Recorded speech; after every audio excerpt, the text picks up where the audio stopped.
নমস্কাৰ বন্ধু বান্ধৱীসকল, আপুনি জানেনে কিয় আমি একেটা ভেকচিন দুবাৰকৈ ল'ব লাগে? জানো আহক আজিৰ এই বিশেষ প্ৰতিবেদনত। কোভিড-19 অৰ্থাৎ কৰোনা ভাইৰাছ ডিজিজ অফ 2019 যি বিশ্বত এক ত্ৰাসৰ সৃষ্টি কৰিছে। সূত্ৰ মতে বৰ্তমান সমগ্ৰ বিশ্বত কোভিড-19ৰ ফলত 34,31,728 জন মানুহৰ মৃত্যু হৈছে। এনেকুৱা পৰিস্থিতিত বিভিন্ন ধৰণৰ ভেকচিন প্ৰস্তুত কৰি উলিয়াইছে। ভাৰতবৰ্ষৰ কোভেক্সিন আৰু কোভিচিল্ড নামৰ দুটা ভেকচিন দিবলৈ আৰম্ভ কৰিছে, যি আমি দুবাৰকৈ ল'ব লগা হয়। ইয়াৰে যিকোনো এটা ভেকচিনহে আমি ল'ব পাৰিম। এইটো এনেকুৱা নহয় যে আপুনি প্ৰথমবাৰ কোভেক্সিন ল'লে আৰু দ্বিতীয়বাৰ কোভিচিল্ড ল'লে।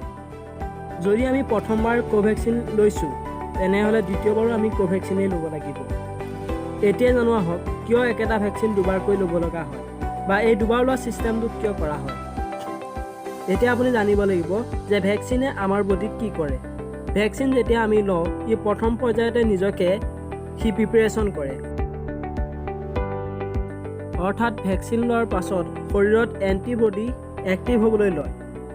সেইটো বেমাৰৰ কাৰণে এক্টিভ হয়, যি আপোনাৰ যদি বৰ্তমানে হোৱা নাই বা ভৱিষ্যতেও নহ'বলৈ আপোনাৰ শৰীৰ সুৰক্ষিতৰ কাৰণে সাজু কৰি তোলে।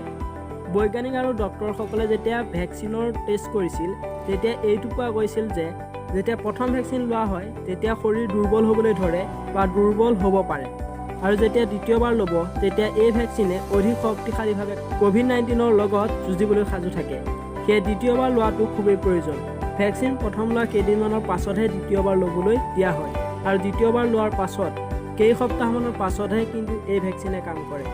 আপোনাৰ শৰীৰক কিছু সময়ৰ প্ৰয়োজন হ'ব। সেইকাৰণে ভেকচিন লৈ আপুনি নাভাবিব যে আপুনি সম্পূৰ্ণ মুক্ত।